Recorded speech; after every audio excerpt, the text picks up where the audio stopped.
Hello, everyone. Welcome to another episode of the Engineering Student Experience Podcast. I'm Paul Nissenson from the Mechanical Engineering Department at Cal Poly Pomona. On the academic side of a typical university, faculty, staff, and students are organized into departments, with each department focusing on a different field of study. At my university, there are about 50 departments that cover a wide range of subject areas, including philosophy, history, physics and astronomy, accounting, plant science, early childhood studies, and of course there are several engineering disciplines as well. Departments are often organized into larger entities that are usually called colleges or schools. For example, at Cal Poly Pomona, there are 8 colleges. And one of the colleges is the College of Engineering, which contains all the departments that focus on engineering, including my very own mechanical engineering department. In case you're interested, I'll put a link in the show notes that shows how Cal Poly Pomona organizes its departments into colleges. As we covered extensively in the last episode, the administrative head of a department is called a department chair. The administrative head of a college is usually called a dean. The role of dean of a college is probably more mysterious to students than the role of a department chair. The department chair is responsible for the day-to-day functioning of the department, so students will typically receive many emails from the chair about important department-related activities. Chairs often attend important department functions involving students, and usually must sign important forms. So many students will interact with their department chair at least once before they graduate. But since deans are responsible for all departments in their college, their attention is divided over a much larger group of people. Students will occasionally receive an email from the dean about college-related matters, but many students will be able to complete their degree without needing to interact with the dean in a significant way. So I wanted to create an episode to help students better understand the role of a dean and how a dean impacts them, even if it's mostly behind the scenes. And before we continue, I want to clarify what I mean when I use the title Dean in this episode. As I mentioned earlier, the title Dean is used for the administrative head of a group of similar departments, which we call a college at Cal Poly Pomona. But some universities also use the title Dean for a high-level administrative position that is responsible for the entire university. For example, there may be a Dean of Students or a Dean of Undergraduate Education at a university, which handles issues related to students in all departments. In this episode, we are focusing only on a dean of a college. Broadly speaking, the dean is responsible for trying to secure resources from the university and from external partners, like companies, to maintain and improve the departments in the college. The dean is responsible for ensuring resources are distributed among the departments in a fair manner, so that the departments are able to fulfill their mission of providing students with a quality education. Often the dean has to make tough decisions about how to strategically allocate resources, like research lab space, based on the long-term considerations for the college. Joining me today to help us get a better understanding of the role of dean in a university is my dean, Dr. Andrew Ketsdever. Andrew joined Cal Poly Pomona as the dean of the College of Engineering about a year ago. Prior to joining Cal Poly Pomona, he served in a variety of administrative positions in academia. He was at Oregon State University Cascades, where he served as Dean of Academic Affairs and as the interim vice president. Before that, he was a professor in the Department of Mechanical and Aerospace Engineering at the University of Colorado, Colorado Springs, where he also served as a department chair. Andrew also spent many years working as a civilian with the U.S. Air Force, which provided a lot of leadership experience, as he discusses in the interview. During our conversation, Andrew describes what a typical week and a typical year is like for a dean, which includes many, many meetings with many different groups of people. He talks about the various ways a dean impacts students, and Andrew also discusses how a dean is in a unique position to help others. For example, a dean can help faculty grow their research and help promote professional development to become better instructors. A dean can help give students opportunities to grow through promoting research experiences for students, supporting project-based student clubs, and working with industry partners to help create internships, run resume workshops, and mock interviews. A dean is supposed to be the ultimate cheerleader of a college. And throughout the interview, you'll hear Andrew never miss an opportunity to promote our wonderful College of Engineering here at Cal Poly Pomona. So now let's hear what it's like to be a dean of a college from my dean, Andrew Ketsdever. I hope you enjoy the conversation.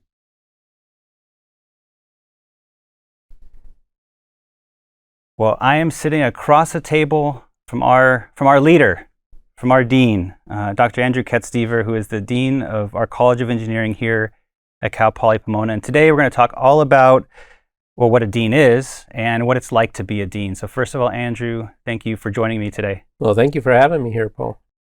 At the beginning of these interviews, I'd like to get some information for the listener. So if you could just share with us kind of a summary of your background, maybe your education, where you've worked, and what was your path basically to becoming a dean here? Yeah, for me, that's a really interesting path. Wasn't a straightforward path. Becoming a dean of a College of Engineering was not on my goals list when I was a young boy growing up in Southern California, and yet here I am. So I started my engineering career at the University of Southern California as an undergraduate in aerospace engineering. I completed that degree and was looking for a job and was offered a job at Rockwell International, which no longer exists. They're now a subsidiary of, I believe, Northrop Grumman has... No, Boeing. Boeing, Boeing. Yeah. Boeing purchased Rockwell many years ago now. But I was also offered a graduate teaching fellowship at the University of Southern California to stay and do a master's degree. And I had a professor who I had been working for as an undergrad contact me to say that he had a research position open. And it was, interestingly enough, because this is Southern California, it was working with movie lights for the entertainment industry. And what they wanted was a way of being able to change the color of the light on demand, because what they were doing is putting film in front of the lights to change the color. And so we came up with a way of developing a system that was able to do that dynamically. And that was really a very interesting project and showed me that even as an aerospace engineer, that the projects that you're going to be involved with, this one in the movie industry, are really diverse. And that really hooked me into engineering, and then led to my getting a PhD at the same university, at the University of Southern California, and working for the United States Air Force. So I was a civilian employee of the Air Force Research Laboratory. And as we talk about being dean, I'll bring up that experience with the Air Force over and over again, because that really is where I learned leadership and where I learned program management, managing complex systems, and dealing with bureaucracy too. So I credit my Air Force research days for all of the skills that have brought me here to being a dean. As I was working for the Air Force Research Lab, they decided to send me away on assignment, and that was to be a visiting professor at the United States Air Force Academy in Colorado Springs. So I was a professor in the astronautics department for 3 years, and then decided to stay in academia and went on to a position at the University of Colorado in Colorado Springs, and then from there to Oregon State University, their Bend campus in Bend, Oregon, a branch campus of the big Oregon State University. And then eventually that brought me here to Cal Poly Pomona, something of a homecoming for me. I grew up here and born and raised in Southern California, went off to Colorado and Oregon, and now back. So you are the administrative head, basically, of our College of Engineering. There's 7 different engineering departments that you are the administrative head for. And for the listener, we're distinguishing between a dean that you might hear, like the dean of undergraduate students or something at some universities, which is more of a university level position for the whole university. This is specifically someone who oversees many departments that have similar characteristics, like underneath you is mechanical engineering and civil engineering and so on. What do you view your role as the dean of a college to be? Yeah, it's a very interesting role in that you're meant to be the chief executive officer, the chief technology officer, the chief operating officer of the college, right? All at the same time. And so it really is like being the head of a small business. You have things like budget to concern yourself with. You have things like employee success and development to concern yourself with. And what's unique about academia that's different from industry is we have student success. So we have to make sure, for example, Apple may not care that their customers are successful. They just care that you bought their iPhone. But for us, our customer, if you will, we don't always like to use that term in academia, but for lack of a better word right now, our customers are our students, and we are wildly interested in their success. And part of the dean's position is to make sure that our students do have successful outcomes. So I like to think of universities as kind of running on roughly 1-year cycles. Things are kind of the same every year, roughly speaking. Things change here and there, but every fall we have classes, and then we have a break, and then every spring we have classes, and so on. So what's a typical year like for a dean? And then also, what is a typical week like? Like, what kind of meetings are you having? Who are you having those meetings with? Are you traveling a lot? Yeah, so let me start with that second question first. So I can just tell you we're sitting here on a Wednesday. We're in the middle and the heat of summer, and yet there's a lot going on. So for the university, even though students may sometimes be on a 9-month schedule where they're taking fall classes and spring classes, the university is here 12 months doing work. And quite honestly, it's the summer that tends to be the busiest for the university and for the folks who are involved in operating the university, because that's our time when we have fewer students on campus for us to really try to push some initiatives forward. So summer is equally busy. We're a 12-month business, if you will, from that perspective. This week, so just talking about this week, sitting here on a Wednesday, on Monday I had meetings with faculty, a meeting with a staff member Monday morning, and then a group from Northrop Grumman out at Azusa came in, and we talked to them about career development and career outcomes for our students, and ways that Northrop Grumman could be involved in projects and senior design on our campus, and essentially be partners in helping with student success and developing students who are career ready. So that was just Monday. Yesterday, then, I was dealing with a $4.5 million proposal that is being submitted to the Air Force Research Lab today that will bring a center for exploration and space technology to the college. That will be a college-wide effort and resource in getting research started in some critical areas within the college, and then being able to demonstrate that technology on various vehicles that our students design and make for their competition teams. Today, I'm sitting here talking with you after having a conversation with faculty about new faculty that we want to hire for next year. So the business of the university really never ends, and it certainly doesn't end in the summertime. And then the other thing I'll mention is that tomorrow, then I end up on an airplane flying to Austria and to Hungary to meet up with our Formula SAE, that's the Society of Automotive Engineers, and Bronco Motorsports, who are competing in Austria and Hungary this summer. And I'll be going to join them and watch them compete internationally on the European race circuit this summer. So I'm really very excited about that. Yeah, so that's a typical week. That's maybe a little outside of typical, but there are weeks that aren't very different from this one. Yeah. So how many years were you a teaching research, normal faculty member?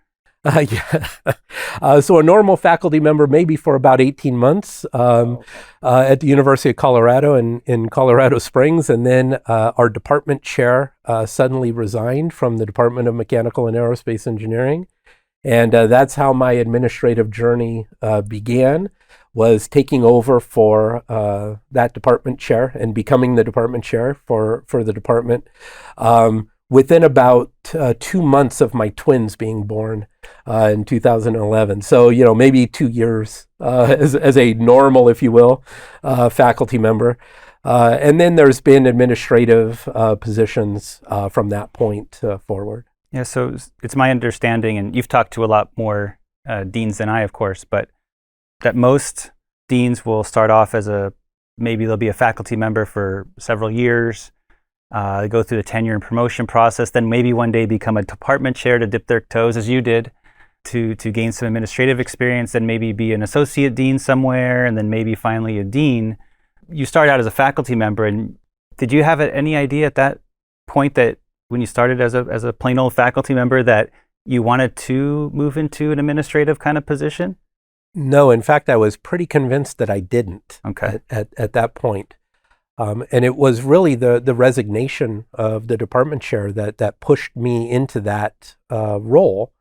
And then once I was there, you start to realize very quickly that you have influence and impact as a faculty member, but you can also, within administration, help other faculty to grow their research, to improve their teaching, to be better professors as well. And so it's that calling of trying to help others that really, I think, drives most people into academic administration. I was very happy in the research lab. That was where I came from the Air Force Research Lab. As a researcher, it was what attracted me to academia in the first place. It was to be able to come up with my own ideas for research and propose those and get funding to do those things. And so really, administration was the last thing on my mind. So you have to be an advocate for the entire college to not only, you were talking about some of the people external, like Northrop Grumman, and you're trying to get that $4.5 million grant, but also to the university as well. So I'd just like you to speak a little bit about how you do advocate for resources for the college, especially within the university. Yeah, so I'll mention a position that's maybe even more mysterious than being a dean, and that's my boss, who is the provost and vice president for academic affairs. And essentially, the provost is in charge of the entire academic mission of the university.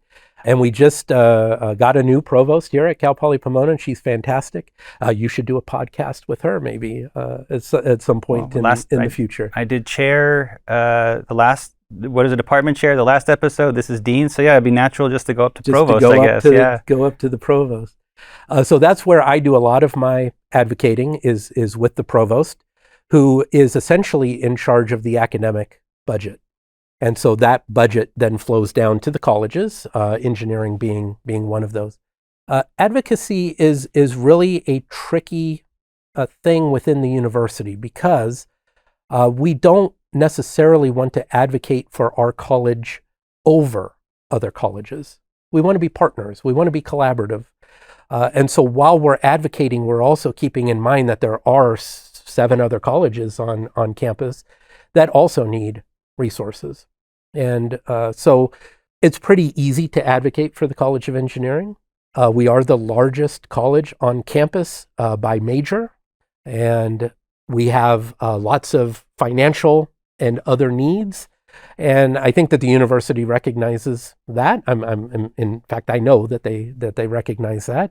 And so advocating for resources within the college is both easy and difficult at the same time. It's easy because folks recognize the needs, but also their constraints. So there are budgetary constraints within the university.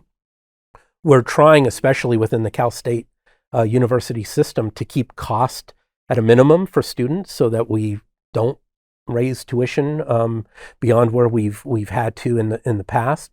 And so that puts financial stress and strain on the system. So in a way, it's easy to advocate because the need is obvious, but it's also difficult because the resources are sometimes few. And that's where partners like Northrop Grumman come into play, because the state of California has done a wonderful job of providing access to the university, into the university system, the whole Cal State university system, for the residents of the state of California. But the funding that we get in order to accomplish that is for classes. It doesn't allow us to do a lot of the really cool things like formula race cars and rockets and small satellites that students are developing. And so we really also have to look to those external partners as well for resources to be able to do that other cool stuff that happens outside the classroom. So yeah, you're mentioning how you have to be mindful of other colleges in the university when advocating for resources, but I guess you also have to be mindful of, when you do get resources, how can you balance the needs of all the different departments under your watch? So that must be very challenging at times. It is very challenging. We know that degree programs have to run regardless, say, of enrollment. And so even though we may have a degree program that has fewer students than another degree program, they still require resources to deliver their degrees. In some cases, those programs have more experiential learning opportunities in them, and therefore might even be more expensive, even when we see fewer students in those degree programs. And so trying to figure out how to resource those departments properly and appropriately so that students can graduate on time is a particular challenge.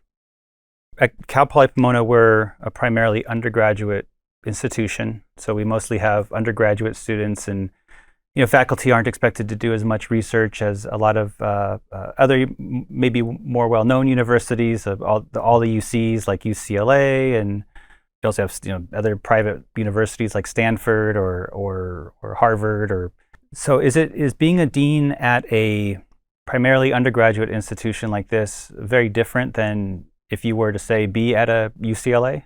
It's quite different. There are an amazing number of similarities, of course, but there are distinct differences. And so you mentioned faculty research, for example. At Cal Poly Pomona, there is a sort of reduced expectation around faculty research, and yet we're a college of engineering, where research and getting students involved in that research is critically important for us.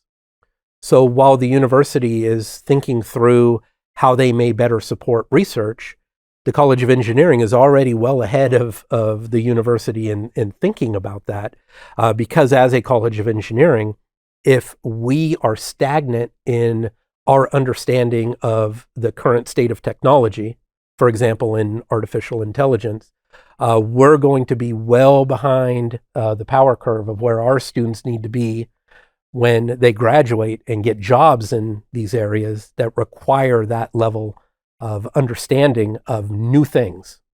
And so in the same way that a Research One university like Stanford that's doing an amazing amount of research, we are also doing research, maybe not quite the same quantity, but definitely the same quality. And we're doing that so that we can inform our classrooms. I call it the research-informed classroom, so that our students are leaving with a sense of not just what the textbook that was written 15 years ago says, but what current research is saying that they need in order to be able to fulfill their job when they get one in the real world. There's a few other things, though, that I think are very different in the fact that we deal primarily with undergraduate students. And so when we are talking about research, we're talking about research with undergraduate students. At the Research One university that I went to, it was a challenge. I was a senior in my senior year of my undergrad degree, essentially begging a professor to work in their lab for free, just for the fun of it and for the experience. And here, that's something that we do every day. students don't have to beg to be in our labs. They're just a normal part of that, and it's really refreshing to see. The thing that I will mention about those Research One universities that are doing high levels of research are faculty get time assigned to them to do that research. It means that they teach less. Well, if you think about where the funding comes from for the faculty to get that time, it's coming from undergraduate tuition. So essentially, at some of those larger universities, the undergraduates are funding the time for the faculty to do the research, and then they have a hard time getting into the research lab. It doesn't make any sense, right? And so what I think is really special about Cal Poly Pomona, and really the CSU in general, is that, yes, we are providing time for faculty to do research, but we're getting students involved and engaged in that at the ground floor. So you mentioned before some of the ways behind the scenes that you try to help students through maybe getting grants or working with companies, trying to get the university to provide funding for more full-time faculty or maybe new lab equipment, for example. But how often do you actually get to interact with students? In a typical week, the going to Europe is an exceptional situation, but in a typical week, how often do you get to engage with students, and what's that like? What's the context of when you engage with them? Yeah, so the engagement as dean is usually very different, right? What I joke with several students during orientation and other times when I get to see them is, you'll get to know me one way or another. Usually it's because you've done something really fantastic, and I get to hear about it, and then want to chat with you about the great thing you did. And sometimes it's about the bad thing you did, right? But either way, you're going to get to know the dean. That engagement with students for me is critical. And so this last year, we started a student advisory board, and we've got students onto the board from almost every major. We tried to have a good representation of students from various majors, but also various experiences, life experiences, students who are veterans, students who are living on campus, students who are commuting, graduate student, and then undergraduates from various backgrounds in our 7 different departments. And I meet with those, with that board, with those students regularly, and get feedback of the things that are bothering them, the things that are going great for them, and just really get a chance to spend some time with those groups. It's difficult to engage at the level that I had always wanted, and that's in the classroom where you're engaging with students every day. And so mostly that doesn't get to happen these days, even though I always have been volunteering to teach courses. Even as the dean, I still want to be able to teach a course, but the demands of the job haven't quite aligned with being able to do that. So I have to find these other avenues of trying to do that. I have student organizations reaching out all the time for me to come and talk to their student club or to their organization, and I'm always happy to try to find time to do that. No, we need you to spend all your time advocating for those resources. So every semester, the other thing I'll mention about advocating for resources is the other reason why it's very easy to advocate is because our advocacy is always student first. So we are always putting the students and their experiences top of mind when we go to advocate for resources. And so with that approach, again, it becomes easy. It's plain for everyone to see why we need the resources, because we are trying to affect the lives of students in a better way. So every semester, you're going to have some students, for one reason or another, they get very upset with, let's say, their instructor. This doesn't occur. I'm not sure what you're talking about. I was just kidding. Let's move on. Every semester, for one reason or another, there will be some fraction of students who get upset at the instructor, and sometimes for legitimate reasons. They may feel that their instructor graded them unfairly, did something unethical, or a variety of other reasons. and it may be that it is appropriate at times that the dean get involved. But actually, when is it? When is it appropriate that the dean actually should become involved in some sort of dispute between a student and instructor? Yeah, so involvement and notification are two different things. And some of my dean colleagues may not really appreciate this answer, but I think it's always appropriate for a student to reach out to the dean or the dean's office. We have associate deans, one of which deals with student success and many of these types of stressful situations between students and faculty. But for me, it's always appropriate to reach out to the dean's office when you're having, as a student, an issue. There are a lot of states of mind that suggest that you shouldn't do that until appropriate times. But just because you've reached out to the dean's office doesn't mean that the dean's office will be directly involved in resolving the conflict. Because we always want to find those pathways where students and faculty can get together. But we know that there are times when that creates more stress or undue stress, where that's been tried and it didn't work. And so at that point, we do step in, and we'll always meet with students. Our associate dean for student success, I can't count the number of students that he's had conversations with. And most of those get resolved in the way of misunderstanding, or okay, we can relax this one requirement, or something like that, where it turns out that it didn't really need to get to sort of the dean's office level. But we're always happy to be engaged in that way, and not to trample on faculty or not to trample on department chairs, but in a way of just convening and bringing folks together for conversation.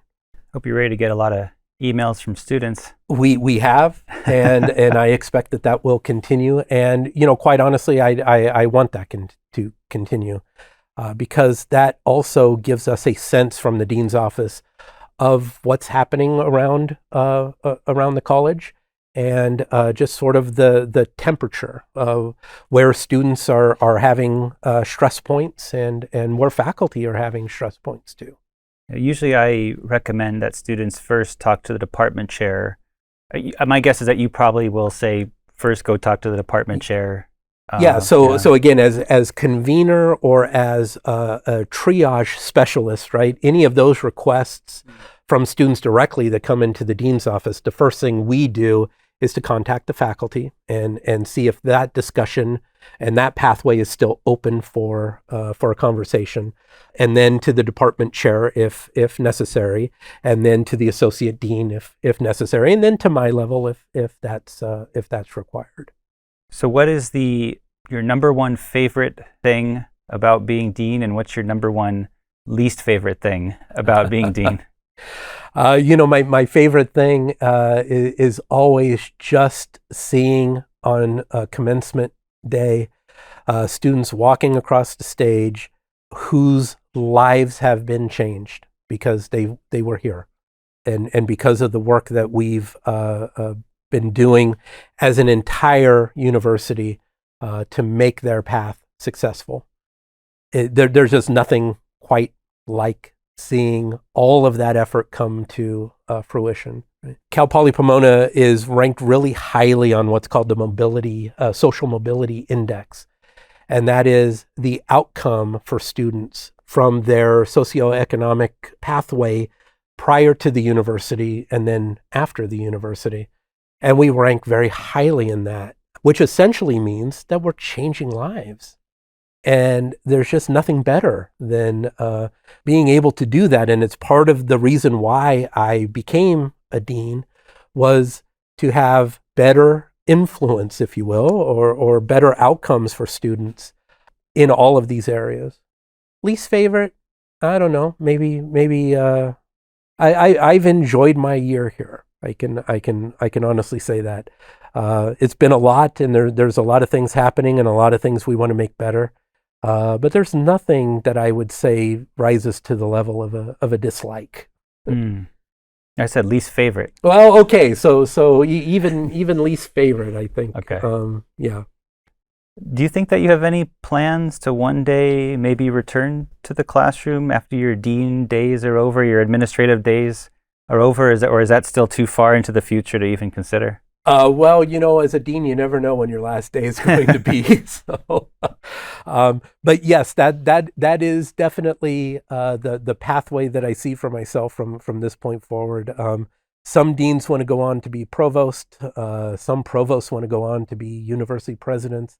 I just like to return to faculty someday. In Oregon, I was running the branch campus there for 2 years as interim vice president for that campus. The president was in Corvallis, so the interim vice president was the one running the campus. And that's just not where my passion was. So I needed to come back to a college of engineering. So I took a step down, if you will, back to being a dean as opposed to being the leader of a campus, simply because parking and the price of food in the cafeteria was not something that I had a great passion for. I know it affects students. Both of those things affect students in amazing ways, but it's just not something that I felt that I was good at. So you've probably met a lot of deans during your time as an administrator. What are some of the common traits that you see for good deans, or deans that you would consider that do a good job? Yeah. Deans that are interested, willing, and capable of building relationships. That's what it's all about. Building relationships with students, with faculty, and with staff. Those are sometimes considered three disparate groups, right? So students and faculty are different. Well, there's also a lot of similarities as well. And as you start to create and dig into relationships more and more, you start to see where those connections lie. And so you can be the best at the discipline, at the technical discipline, and some folks believe that makes you a good dean. You could have a huge research program, and other folks think that makes you a good dean. For me, it all boils down to, can you build relationships in a meaningful way? And can you see the relationships between what tend to be viewed as disparate functions or disparate groups or different ways of thinking? Leadership skills are really important. So the technical skill is important, right? I mean, I don't think I'd be an effective dean if I couldn't have a technical conversation with a faculty member. But also those essential skills that used to be called soft skills, but the essential skills of communication and critical thinking and decision making, leadership. Those are also really very important. And one thing that I'll mention is, and I've said this openly before, that academia did not prepare me one iota to be a dean, but my work within the Air Force did. So ultimately, students are coming to a university because they want to get a better job, or they want to get a certain maybe type of job. And so things like career development is very important. And you mentioned earlier about how you're trying to create ties with Northrop Grumman. What other kinds of things are you doing to help foster career development for students? Things that it's not just about learning in the classroom, but getting ready for careers. Yeah, we say at Cal Poly Pomona that our students are day one job ready, ready for their careers the minute that they hit the ground, their first day of employment. How do we know that? How have we intentionally designed a curriculum so that we can say that and mean it? And one of the ways is our polytechnic approach. So each one of our degree programs has at least 10 hands-on laboratory experiences embedded in the curriculum for students to be able to get that kind of experience that is going to help enhance their career opportunities. But the other thing that this college does really, really well, and it's one of the things that drew me here, is what I call beyond. It's what's happening beyond the classroom, where students are engaging in student clubs, in student competition teams, where they're getting real work experience here at the university outside of the classroom. So from a career perspective, we have to ensure that our students go out into their career with all of the knowledge that our industry partners who are hiring our students feel that the students need. They need to, be well versed in math and in mechanical engineering, statics and dynamics and controls, and those technical aspects. But as we were mentioning also, they also need to leave with critical thinking skills, communication and leadership skills as well. And how do we get that to our students is really, what we've been trying to focus on around career development. And it turns out where they get a lot of that opportunity is in those student clubs and competition teams, in the Beyond. We also have a Dean's Leadership Board, which is full of folks from industry who come to campus on a regular basis to inform the college of things that industry needs. And a lot of that is around student career development. And we also have those folks helping to mentor students on their career paths as well. So they're helping them with resume reviews, with mock interviews, with salary negotiations. That group has put together a series which our students can find online, 4 Fridays in the spring term, where our Dean's Leadership Board industry professionals come and talk to students about those career skills that students need in order to be successful in their job. So while we have really good career outcomes for our graduates, particularly in engineering, there is a huge need for engineers in this country, and we are filling that gap, and students are having good outcomes and finding jobs. We also want them to be on their career path, not just with a good job, but with a good career, with prospects for their future. And that's where career development comes into play. And it's something that we take very seriously in the college. Well, I got one more question for you, Andrew. There may be people out there, maybe faculty are listening right now, or maybe students who will one day become faculty and they may one day consider moving into administration. How can they put themselves in a good position so that if they do want to become an administrator, like a dean one day, that they'll be a viable candidate and also be a good candidate, a good dean, short of joining the Air Force like you? Yeah, so I never joined the Air Force. I or was as a civilian employee, but still, it felt like being in the Air Force at times. There's a lot of different paths to a deanship. For me, it was that leadership experience that I got working for the Air Force Research Lab, but then that turned into a passion. And for me, the flip was when I could see that some of the things I was doing were helping others, for example, on their research path, as opposed to me just thinking about how do I continue to improve my research path. So the positioning that my humble opinion of where you want to be is getting yourself in the mindset of having a passion for helping others. As corny as that sounds, to me, that's really where the rubber hits the road in being an effective dean. It's really around caring. It's really around empathy and trying to do things that will make a better place for your faculty and staff to work and for your students to learn. And so if you're going to position yourself, there's always that next job of becoming a department chair, becoming an associate dean, becoming a dean, but there's also the giving a crap. Can I say that in a podcast? Am I allowed to say? I don't know. I'll have to ask the censors. To me, that is, you know that you're on the pathway of being a good dean when you begin to care about others in the same way that you care about your own teaching and your own research and your own service. Well, Andrew, thank you so much for taking this time out of your busy dean week and help students get a much better idea of what a dean even is and all that you do to try to help them largely behind the scenes.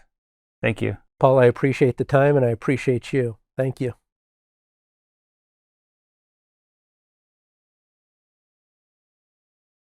I'd like to once again thank Andrew for sharing his thoughts on what it's like to be a dean of a college. It was an interesting conversation for me personally because I'm currently the associate chair of my department, which is a half administrative, half teaching position. And I may one day run for chair of my department, which would be a full-time administrative position. I became a teacher many years ago because I really enjoy the process of helping others learn new concepts, and it's still a bit odd for me to think about putting teaching aside for several years to become a full-time administrator. But I found Andrew's description of how administrators can continue to help others in different but very important ways to be pretty interesting, and it's at least given me a lot to think about. Before I go, I'd like to mention that if you're enjoying this podcast, there are a few ways to support it. You can subscribe to the podcast using your favorite podcast app, such as Apple Podcasts, Stitcher, Google Play Music, Spotify, and many others. You can rate the podcast and leave comments on whatever app you use to listen to the podcast. And finally, you can help spread the word about the podcast by telling your friends and family or anyone else you think might be interested in this podcast. If you have comments about the episode, feel free to email me at tesepodcast@gmail.com, and I'll place the email address in the show notes. I'll personally read each email and try my best to respond to them all. Take care, everyone, and goodbye for now.